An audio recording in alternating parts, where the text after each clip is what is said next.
For the universe, the sun is an ordinary star, one of about 100 billion in our galaxy, the Milky Way.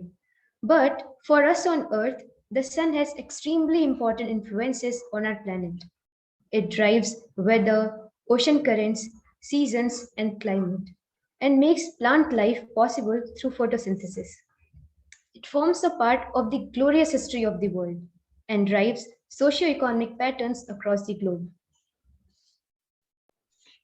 Good evening to one and all.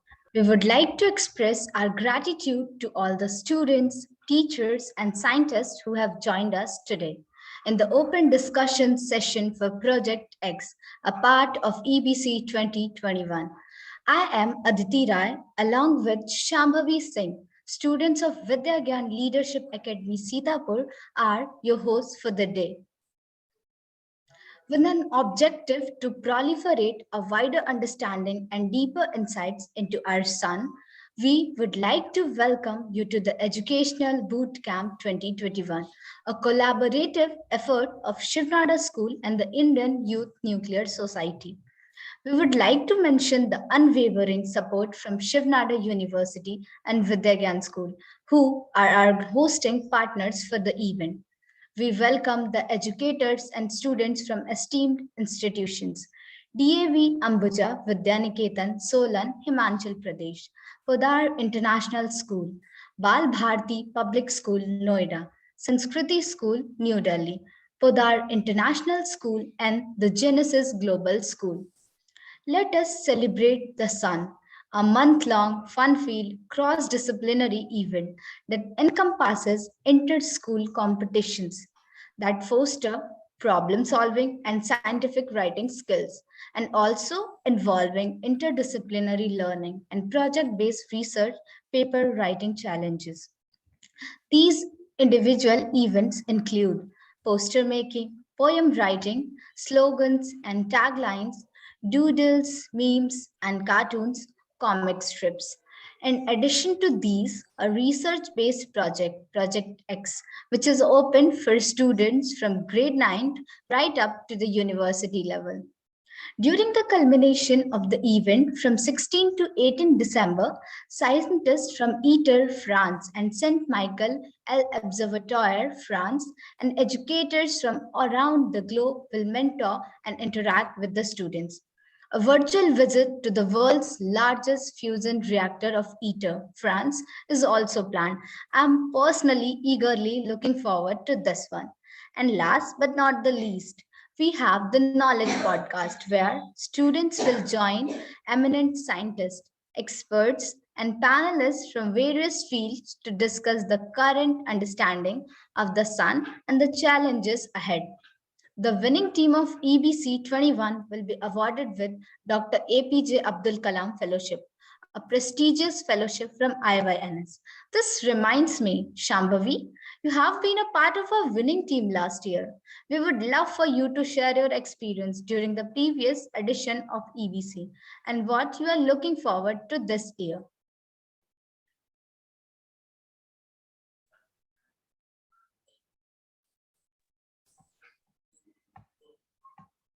Thank you, Aditi. So, I'm a student of grade 11th from Vidyagyan Leadership Academy, Sitapur, and was the team leader of the winning group of last year's boot camp.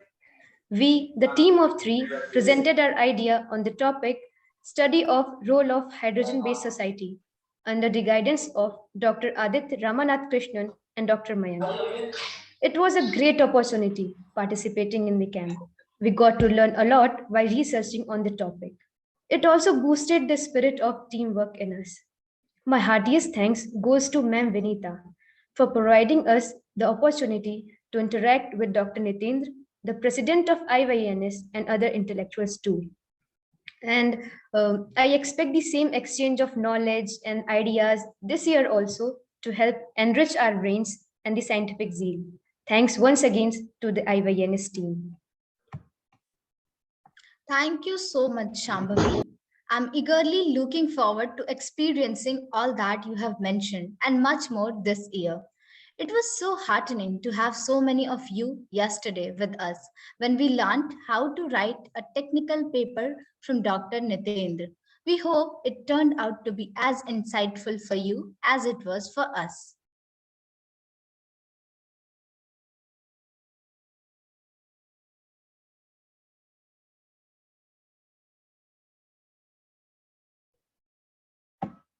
Today's session will hold space for all of you to share your ideas around Project X and get them streamlined from our experts here.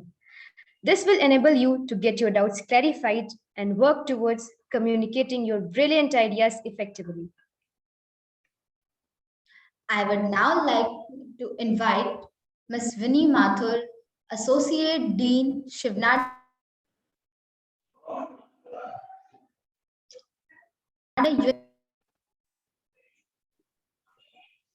I would now like to invite Ms. Vini Mathur, Associate Dean, Shiv Nadar University, to address the audience and open today's discussion.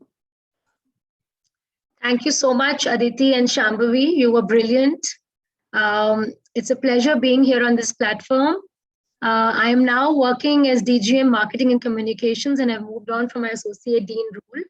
But nevertheless, student community is very close to my heart, and I'm more than privileged to, be inviting you all to open this evening session. And as everyone knows, the love for science just develops more and more year after year, ever since Vinita ma'am has launched this educational boot camp along with the EBC team.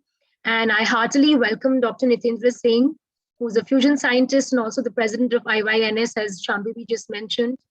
To all of you who are listening to us, science is a part of our daily life. It's something that we really can't do without. Everything we do, everything we deal with it is right from cooking or playing a ball or growing a garden or understanding new technologies or going to space. Understanding science helps us appreciate and relate to the world around us. And what best than having science in your own bedroom or your own drawing room or your own classroom. Science education actually teaches children to be more just the basics of geology. We want you to explore more. And the idea of doing these EBCs is just to let your horizons open up to much more than what is in the textbook. And as you all know, Shiv Nadar School and University propagates out of the box learning. And this is exactly a step towards that. Yesterday's session, which I personally attended, was absolutely amazing. The research writing, technical paper writing workshop, and so many of my students from the university attended it and found it absolutely wonderful. So I thank you, sir, for being a part of this. I think your time and your commitment and your passion be with us year after year will not only motivate the students to do better and yes, become scientists, because I think scientists are the important future of the world.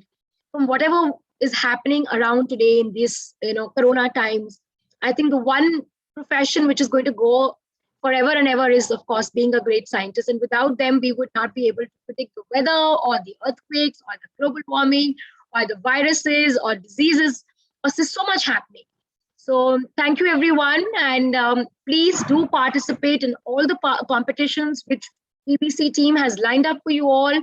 Spend your Sunday evening or your evenings, designing comic strips, participating in competitions. Log onto the website, log onto the Instagram pages, see what you can be a part of.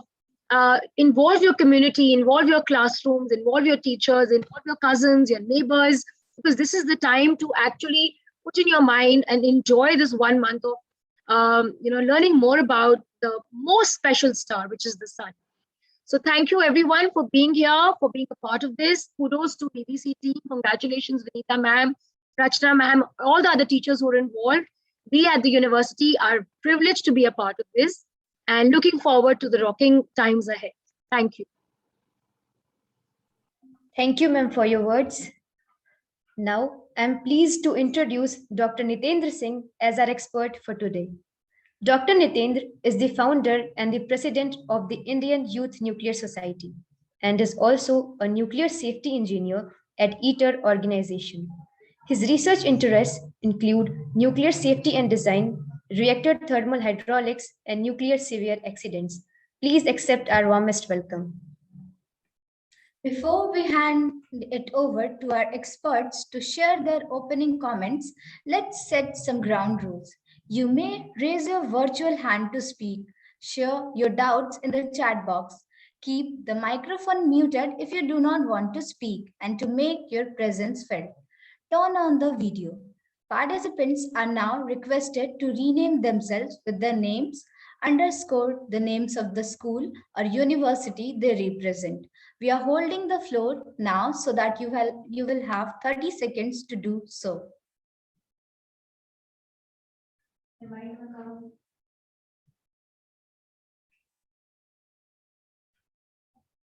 Thank you, everyone. Now, we request our experts to share their opening comments on what fascinates them about the sun and what they are looking forward into today's discussion.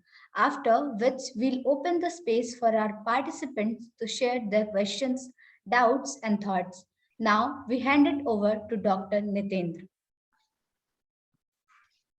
Thank you, Aditi and Shambhavi. And thank you, Vini, for these amazing words.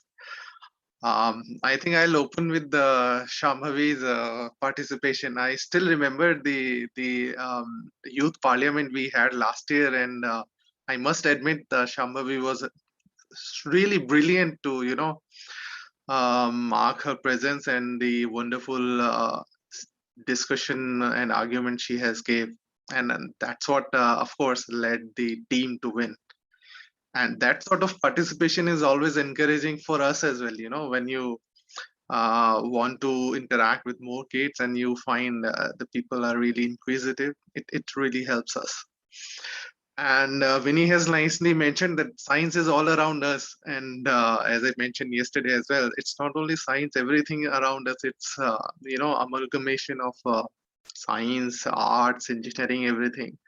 For example, even if you see a painting, uh, it's an art form, but you can appreciate it more if you know the science behind it. Maybe the combination of colors, maybe the depth, or maybe the different aspects of science associated with it. For an example, I think all of us really loves about the bird peacock. It is the national bird of India as well. But I don't know, many of you know that the blue and green color we see in the peacock feather, they are mainly because of the nanoparticle forms of the color. So if you know about it, then you feel like, wow. So it's all about the perception and observation we do. And this year's boot camp is mainly focused on the observations, and that's where the sun came into the picture. And as Dr. Ratnashari envisioned, it is one of the closest and mystic star we have, because of course our life is dependent on it. So it will be nice to understand and really observe it, and that's what it is all about.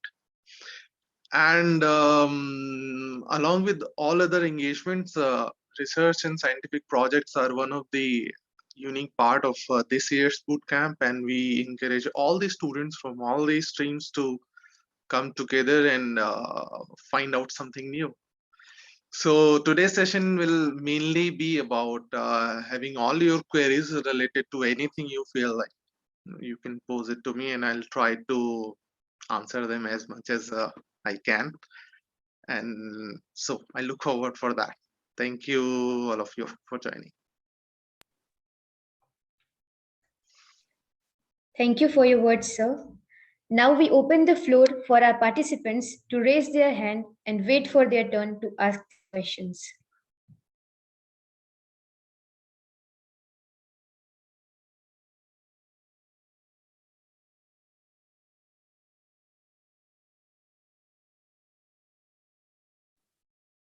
Hi, Siddharth. You can unmute yourself and ask the question.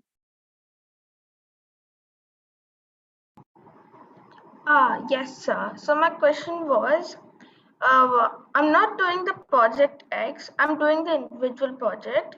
So what's the deadline for that? When do we have to submit? I think deadline for all the projects is December 5th. By then you have to submit your paper. on any project you are doing. Okay. And all this detail is also available on the website, so you can go and visit the website as well. Okay. And yeah, I think that's the thing. I think, Dr. Nitin, it's 5th December. 5th December, yes. Yeah, I think so. It is written on the website, but was just thinking that, yeah, so we have 1 week almost. Yeah, for all events, for individual research-based project, for all the events, the deadline is 5th December.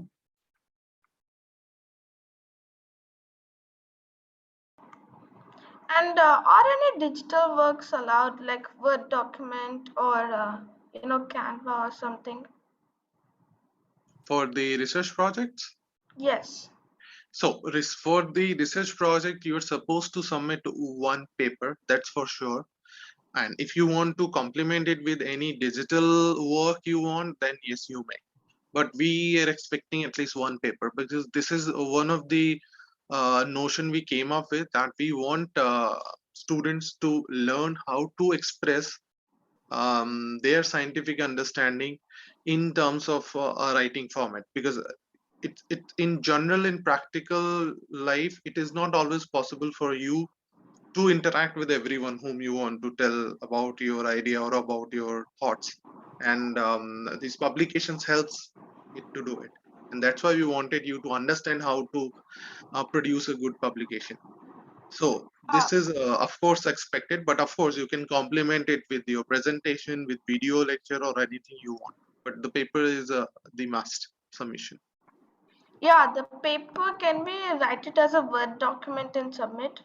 Oh yeah, of course. Okay. The paper doesn't mean the paper, it means the article. Yeah, the article, it was written in the website that only handmade works are allowed. So yeah.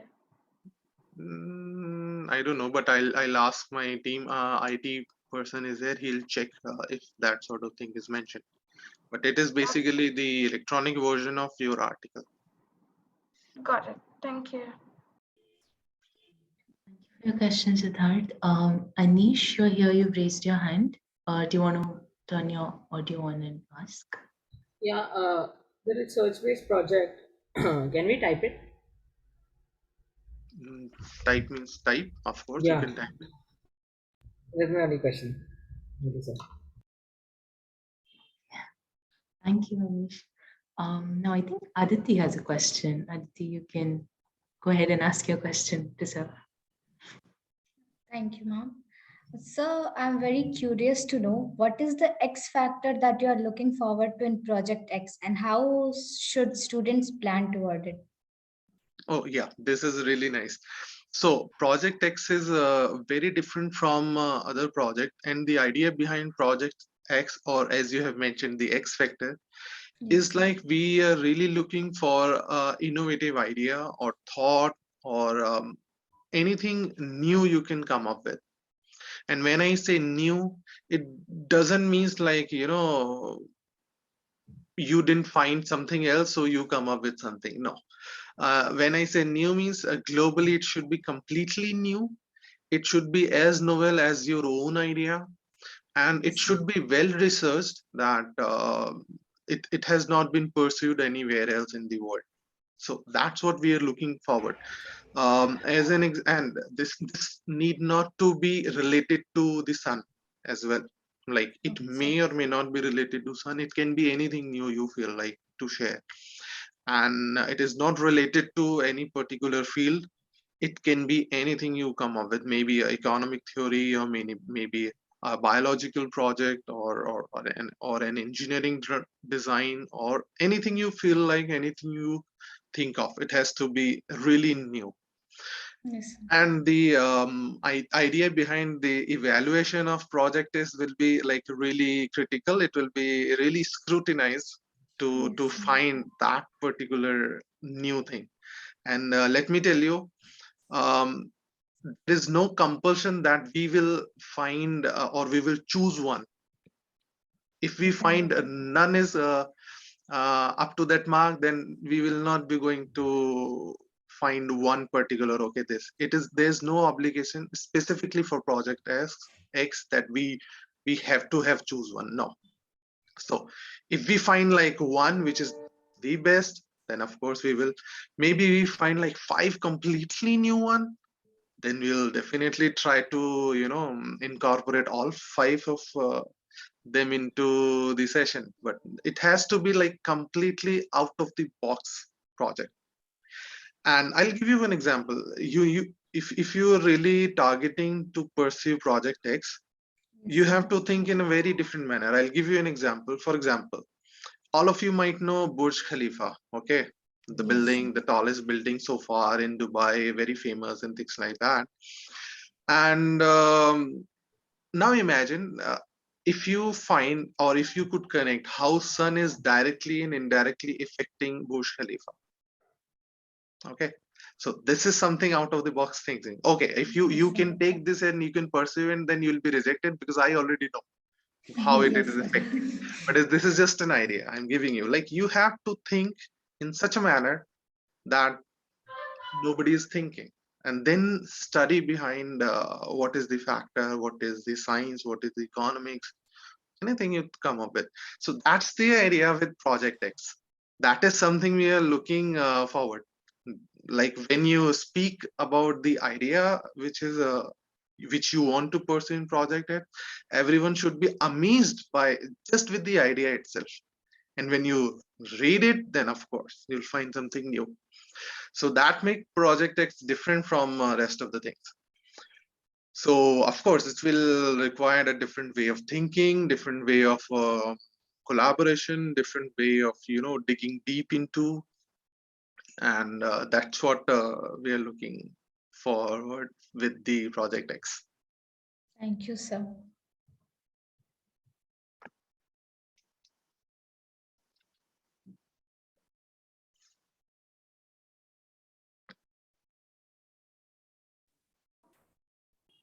Shambhavi, I think you can go ahead. Yes, ma'am. So, sir, since you mentioned carrying out rigorous research for the project, so upon choosing a topic, what are some reliable sources of research one must choose in order to get going? Yeah, this is amazing. You have rightly mentioned.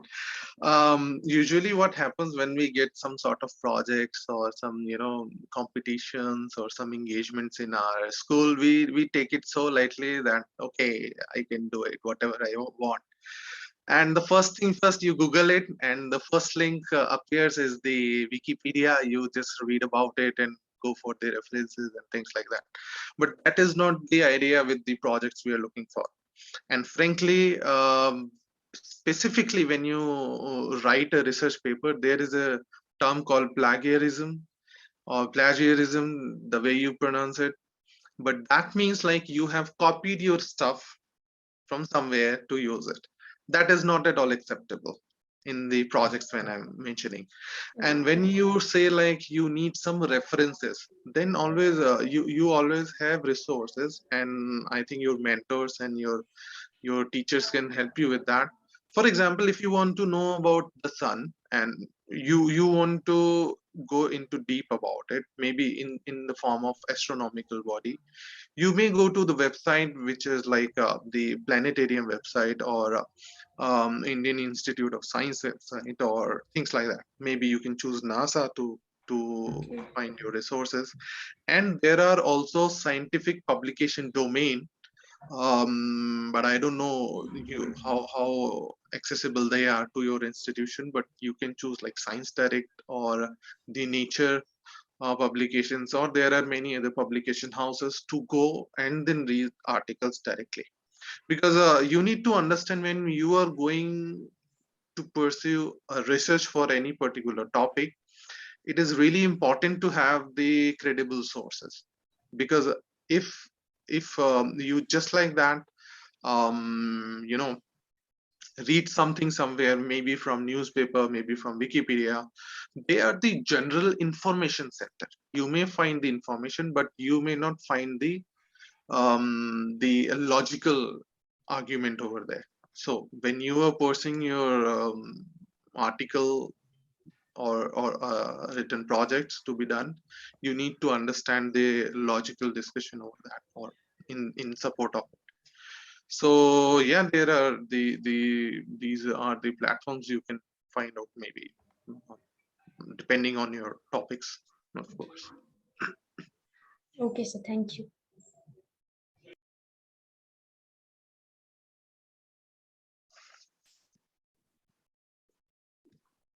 Now we'd request other participants to ask their questions if they have. Aditi and Shambhavi have raised some interesting questions for all of us. Would anyone else want to ask? Even if you want to share something that you're thinking around, you can go ahead and share that.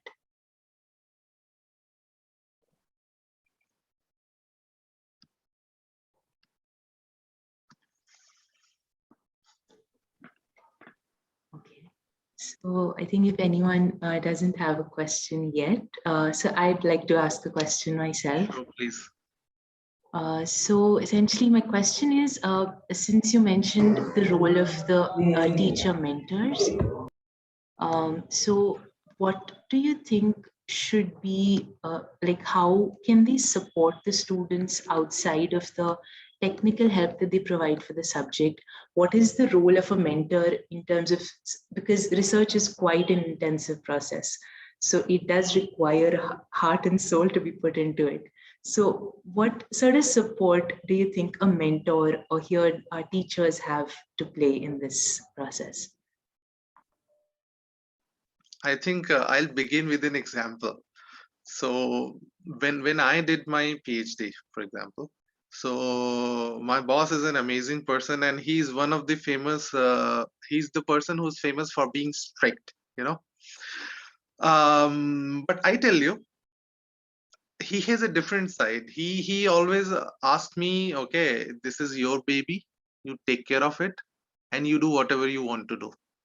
And that's what is needed as a mentor to tell your students, like you have the freedom to do anything you want. But you know, these words are very responsible words when you say. Why? Because if something goes wrong, then who will take care of it? And that's where the real role of mentors come. So when you give a freedom to students, just be ready as a support that if something goes sideways, you will be there to take care of it. So that is one. Secondly, it's not always the scientific understanding or scientific misunderstanding which is restricting any student or any researcher to, you know, stay back. There are always associated issues, maybe, you know, maybe independent thoughts, maybe the psychological matters, maybe the pressure, peer pressure, or different sort of pressures we have around. So it and somehow it so happen like teachers are able to you know, help out with the technical thing, but the rest of the things are still missing, maybe because of many reasons. But as a mentor, you need to understand what is the environment he is in, what is the situation he is dealing with, and what is the direction of his thoughts, where they are going related to project. And then you can, you know, channelize them together and to come up with something new. But one thing I would like mentors to avoid, which is really important here, that somehow it so happen like a student come to you with an idea, you find it interesting, but there might be some conflict. So you may would like to twist it because you feel, no, this is like this, or this should be done in this manner. But instead of doing that, I would like mentors to encourage students, okay, tell us about that in detail, and then you try to understand it first, that what is his perception about the idea, and then see if it is practically, you know, proceed, you can proceed with that or not. Or maybe if you want you know, more analysis or more literature review to proceed further, that sort of thing is something mentors should really do, instead of, you know, uh, because it's not I'm not blaming the teachers, it's like because we have been so experienced that we feel, okay, no, this is not good, or this may not be. So in a way, it's okay to have your own perception, but we as a mentors has a responsibility to highlight and emphasize their perception as well. And I would really love mentors to be encouraging their students to do the mistakes, because this is one of the best way to learn. When you do mistakes by yourself and then it hits you back, it's something, you learn about it. Okay, so even if, for example, a student is coming up to you and maybe coming up with an idea or a topic that I want to pursue it, and you find it, okay, this may not be correct, but instead of stopping it, no, this is not correct, do it this way, you just encourage him to go a little bit deeper, understand, and tell him that this is what my feeling, I may find it this way, but the idea of taking it further, or the responsibility of taking it further, should be his or hers, so that even if he got successful, then he will know why he is successful, and if he failed, then he should know that why he failed. So this is something I feel is specifically for the mentors. Yeah, thank you so much for sharing, sir. I think, in fact, it does give us an idea to explore beyond what our personal bias is, as you said, because that comes with a lot of experience. I mean, really, this will give us the opportunity to be more courageous and brave and let our students Yeah. explore. Yeah, thank you so much for sharing your thoughts. Pleasure. Yeah, I think Purnima ma'am, you've raised your hand. You want to go ahead and ask your question. Would love if you could turn on your video as well. Thank you. Oh, hi Purnima. Oh, that's a student. Hi. Greetings of the day, everyone. So, sir, I have a question, and that is, what excites you about research, especially this one? So if you ask me, there are n numbers of things which excites me particularly, and this is since my childhood. Maybe I would like to take a quick story here. I'm a man of stories. So in the beginning, when I was kid, everyone used to ask me what you want to become, and I was always like, I want to become a scientist. Okay. And back in mind, it was like, everyone has this fantasy of becoming astronomer, because that's what the most fascinating thing we see. But in reality, that it's not your cup of tea. Okay. So that's how it started. I knew it's not possible for me, but I wanted to. So somehow, I'll find some fields where I can stay associated with that. And eventually, when I was learning, I was in the era where two things were quite, famous and quite challenging. And I would like to highlight, they were nanotechnology and the nuclear technology. And nanotechnology, and because there were so many new things coming up, in fact, the graphene, the Buckminster's models, and which were like people were exploring globally. And the third thing, which was very prominent in those times, was the genetic research. And I am not a fan of bio. And at that point of time, I used to afraid of bio, frankly speaking. And you won't believe, but until my class 12th, the only thing in biology I knew was the mitochondria, which is the powerhouse of the cell. That's it. And other than that, everything was no, not possible. So but these were really fascinated. They were really fascinating thing for me, and I always used to read about them, frankly. So it wasn't like that I'm afraid, so I'll stay away, but it's like when it comes to exams, I would never choose bio. So that's how I developed things. But when you read, you find every day you read something new, and every day you find something new, something interesting, and your interest keeps on evolving.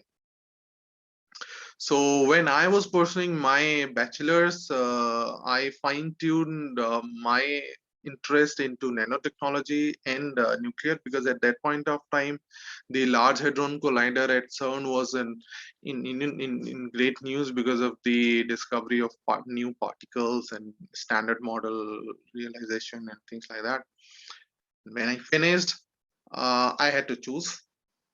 And when I was given an opportunity, because I got selected for both nuclear and nano. So when I was given an opportunity to choose, I chose nuclear because somehow, if you follow the past in terms of, people say Big Bang was the beginning or things like that, then everything is like, the subatomic particles are combining together. So ultimately there were energies and particles forming together and, evolving with time. And nuclear is something which we can understand more easily. Okay, if you go deep, there is still the matter of research. So the nuclear level is something which we can deal with it, and we can use it for many of our practical application in our lives.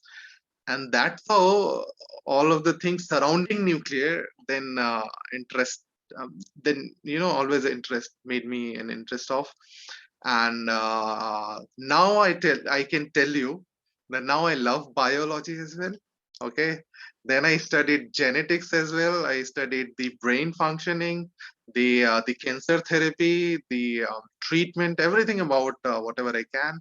In fact, I participated in one of the um, university competition long back, and where I defended the what you call the AIDS treatment, the treatments for the AIDS using the T-shell crunches. This was a very different phenomena. So I did that. So idea of interest is like for me, as I was mentioning yesterday as well, interest can be many, but you can only identify whether it's interesting for you or not when you interact with that interest.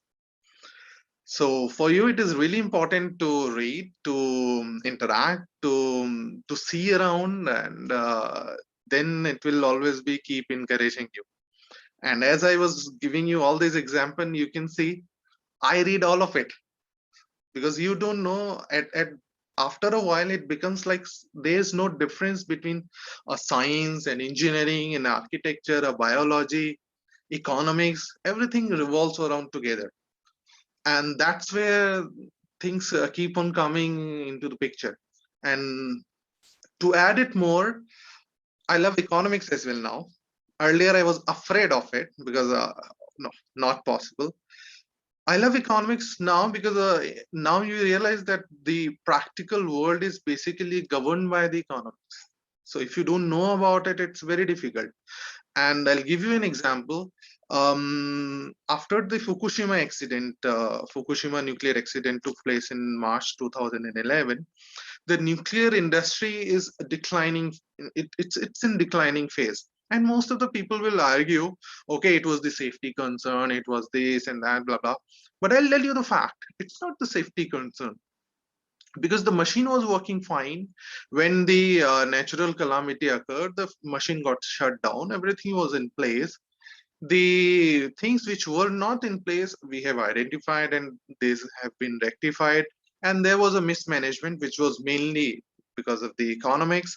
And if you see, even after the accident, there are only two things which are declining the nuclear industry. One was, of course, the perception of risk, which nobody targeted, so it became a big myth.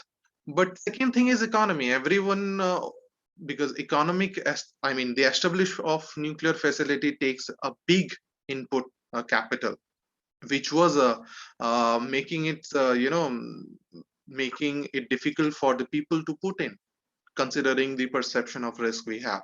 So somehow everything in the end becomes, the different portion of one plate.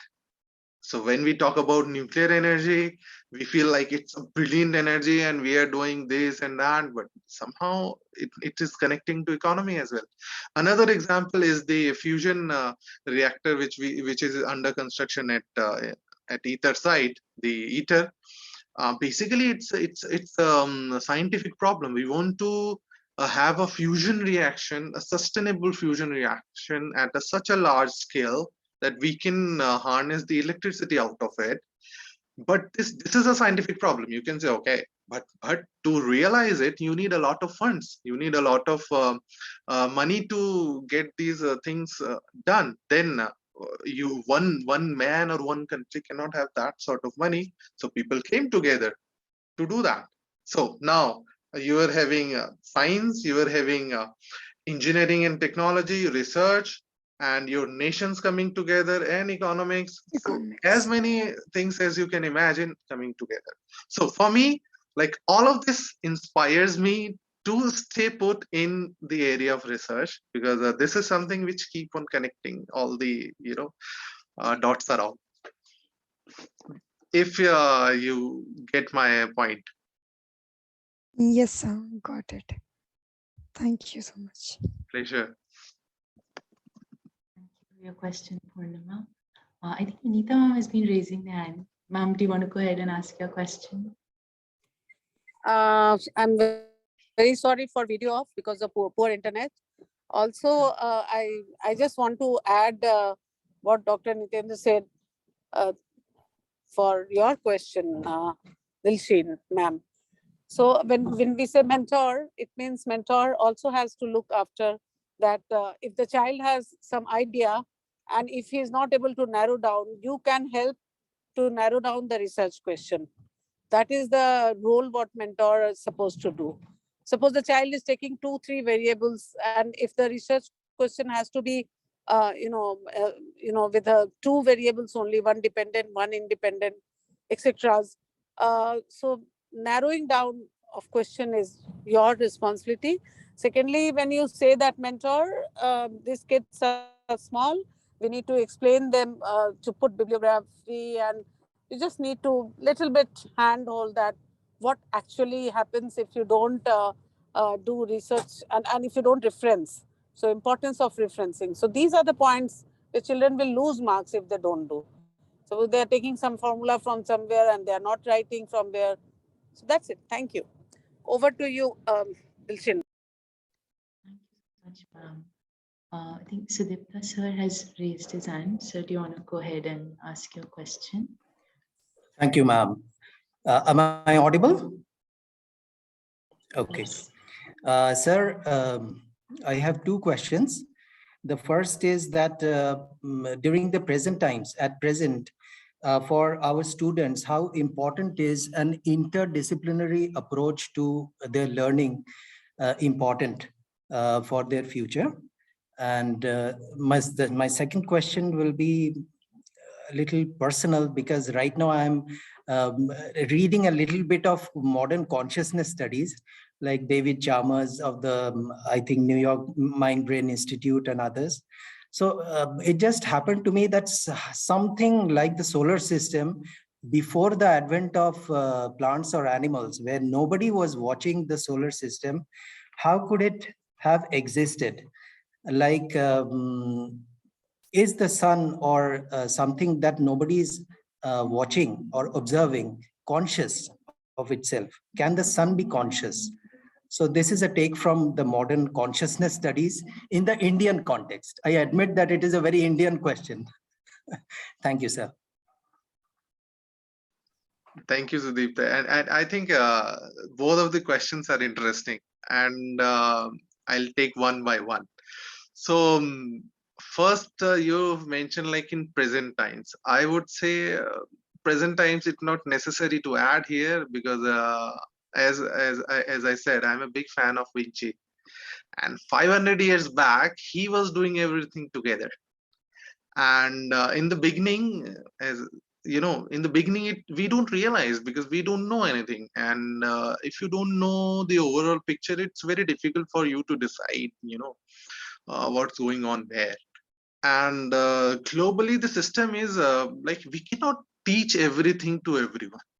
Okay, this is something which we have understood and we have learned as well, because of so many, of course, limitations. So, and that's how we decide to demarcate, like if person want to pursue this, they can forward this, depending on the more interesting part they can pursue likewise. However, I feel that if you really understand, really want to understand, or really you want to solve some issue, you can never do it without an interdisciplinary thing. And I think I need not to say anything about it, because you yourself can feel around. You pick any item around you, or anything you see around. You pick any of it, and you can break it down, like what part can be done by which person. For example, if you see, everyone is having a car, for example. Car cannot be manufactured by just a car designer. You need a person who is expert in material, what sort of material should be used, what sort of paint should be used. Why I'm mentioning paint, for example, if you use normal paint in Delhi, it's perfectly okay, but you use the normal paint in Mumbai, it will be disaster, because Mumbai is having a salty, humid environment. Your normal car, normal paint will not survive even for an year. So you need an chemist to take care of the chemistry of the paint. You need a material person who can understand the integrity of your car. You need a mechanical engineer to design your power transfer. So everything is interdisciplinary object, whatever you see around. So it is always good. Earlier, in earlier those, the thing was like, if you have understanding of one particular thing and you were expert in one thing, you can join the team and you can come up with something or whatever objective you are pursuing. I think these days it becomes difficult, because if you don't understand the other part, then it affects your understanding as well. And that's why it is really nice to become an interdisciplinary person. And when I'm saying this, you will realize, like, there are new things coming up in the market.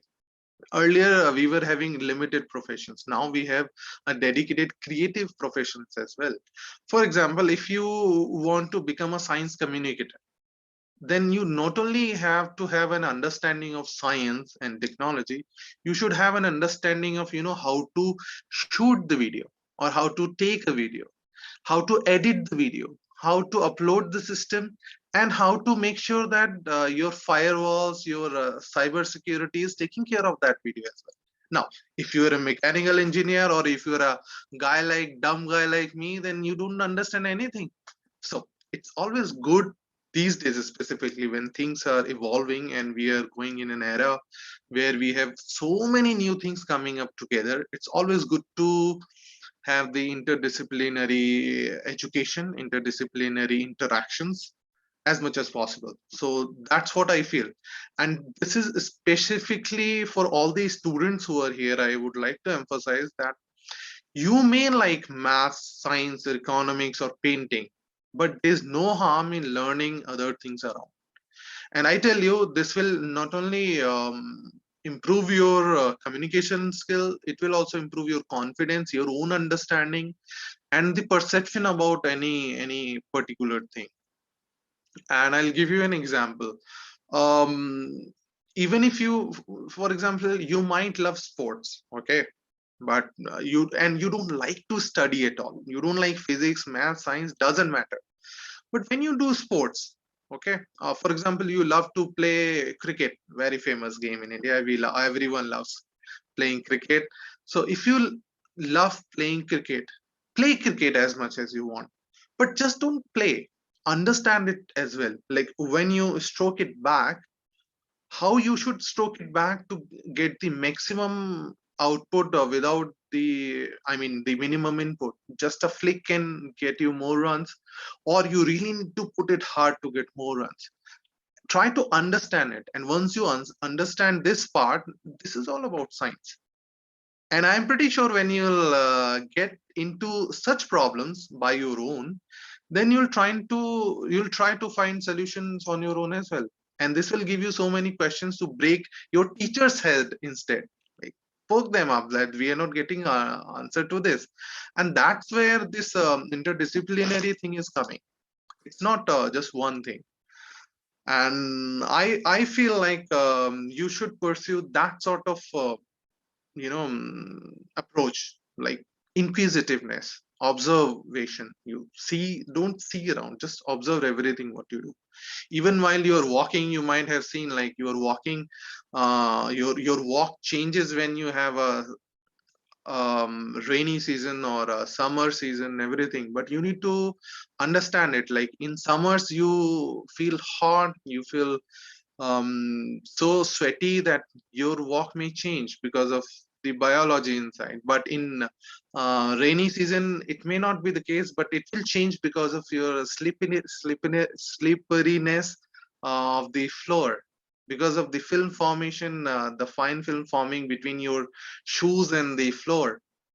So even if the thing is the same, the changing of walk, but the phenomena is different, and you might not realize it and naturally without observing it. So that sort of thing you need to follow, and that's where I think interdisciplinary education is really must. And even if we are not able to read all of it, at least discuss with whosoever you feel like. Discussion is amazing, so go for it. Coming to the second part of the question, which was more of the consciousness, this is something I would say it's a philosophical thing, and it's interesting. I tell you how. So if you simply follow the formation of material, then we are nothing but the energy which changed into the different type of matters. You can name them any, the dark matter, the matter, and things like that. So everything was evolving with the time dimension, and somehow we got some combinations. Okay, you can put it in standard model or maybe beyond it. It's up to you, because for me it is still evolving because we still have a limited understanding. Okay, so if you follow this, the new particles and things like that is coming. I'll give you a simple example. A human body is made up of some cells. Okay, and if you see like your laptop, for example, it is also made up of some elements. And if you break it down, all these cells and all these big elements, you will come up, you will reach directly to the combinations of elements we have in your periodic table. Now, you behave something which has a conscious, but laptop behaves something which don't have a conscious. Okay. But if you want to include a third element, I would like to bring in the humanoids, the human robots, which we say. They also behave in some manner which may or may not have conscious. So the conscious is something which is still, I would say, not we are not able to understand it. But in terms of science, if you see, it is nothing but the combination of all these materials we have, in all these elements which we have in periodic table. Now the complexity is how they interact is something giving rise to this particular conscious in all these three items if we think of. And this combination is or this interaction is something which we are still fail to understand. And if you see like the research which is still ongoing at CERN and many other places, this interaction, to understand this interaction, they are trying to dig in more deep. Or the interaction which we are following at ether, which is the fusion taking place, that's also the interaction which we are trying to replicate here to understand how it basically behaves. And if you remember, I was mentioning that we know the sun has the magnetic field, but we exactly don't know how it has. And that's why for me, if you ask me, understanding the consciousness before we existed is something I'll still say it's a matter of our limited understanding, because this is also the combination of limited elements which we have on this planet only. Maybe there could be a consciousness existing in the solar system, maybe in the galaxy as well. But with this limited element combination, I don't think I'm able to understand it. Maybe if we had some other body which is having more combination, or more elements in this thing, maybe they can understand. So I would take this as an open-ended question for the time being. Thank you so very much, sir. Thank you so much, Dr. Nitin. It was really nice to listen all this. Dilshin ma'am, is there any more question? Because we have 4 minutes yet. So Sure, please give ma'am. chance to someone who is asking first time. Yes, ma'am. I think Jyoti has raised the hand. Jyoti, do you want to go ahead and ask your question? Would be great if you can turn on your video as well. Thank you. Yes, ma'am. Good evening, everyone. So, what do you think is the future of sustainable fuel internationally, with many countries having pledged to make a switch in the coming 10 years? I mean, this is the brilliant question, and I want to refer back to Shambhavi. Last year, they were mentioning and highlighting the importance of hydrogen as a fuel, and I would suggest it is a fuel. Okay, let me put it in this way. Fuel for what application you are asking is one of the things you need to understand before, like, the requirement and importance of the fuel. For example, if you ask me like the fuel for electricity production, then I would go for nuclear as the baseload capacity and other renewables together complementing it for the electricity production. But if you are asking me for the fuel for the transportation, then of course I would say, okay, electricity and hydrogen are really promising aspects. And hydrogen is something really new technology, and this is one of the important fuel we have these days. But I would also like to highlight that we should explore more on biofuels. And this is something which we somehow missed. And I tell you, when I was kid, this Jethrofa plant was very much in news, that everyone is now able to, have a biofuel out of it. But somewhere it is still lagging. And in due course of time, when the importance of biofuel was realized, people realized that we can make biofuel using the algae as well.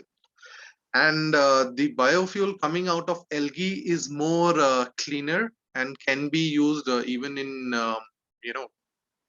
fine fuel applications, like in jet, as a jet fuel and things like that. So for me, when you talk about climate change and you want to replace the fossils, you want to switch to low carbon energy sources, then I would say hydrogen is of course one, but we should also consider the biofuels in the regular applications. But for major applications like the electricity production, which is needed for your sustainable development, I would prefer to go to nuclear as the baseload capacity.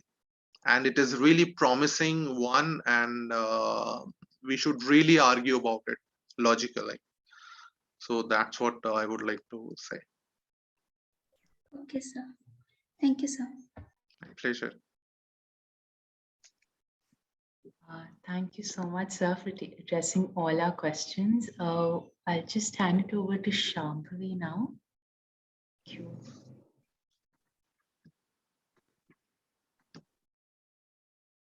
Shambhavi, you can turn on your video. There was a technical glitch actually. No problem. Go ahead. Yes. Thank you so much, sir, for the enriching session. We hope that all of our participants today will spread the word and encourage others to attend all the events during the educational boot camp. The link for the feedback form as well as the IYNS websites is shared in the chat. To conclude with, I would like to invite Mr. Sudipta Mahadani, physics educator at Vidyagyan Leadership Academy, Sitapur, to deliver the vote of thanks.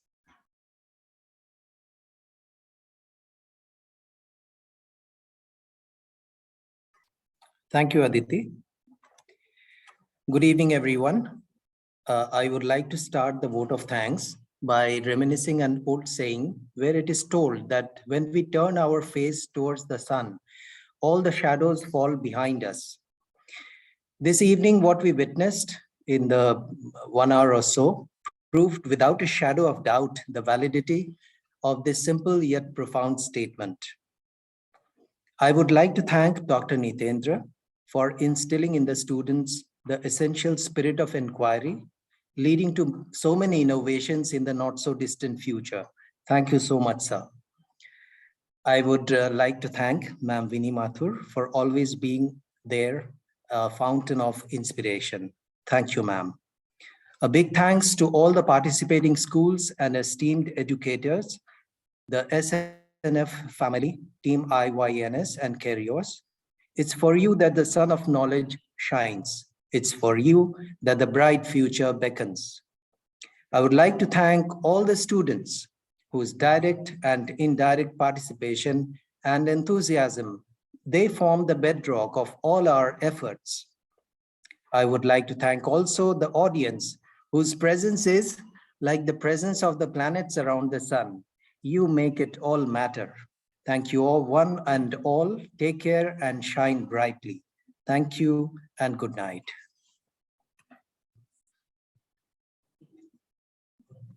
Thank you so much, sir. I would request everyone to please fill the feedback form as you leave. It will really help us plan future spaces for all of you. Thank you.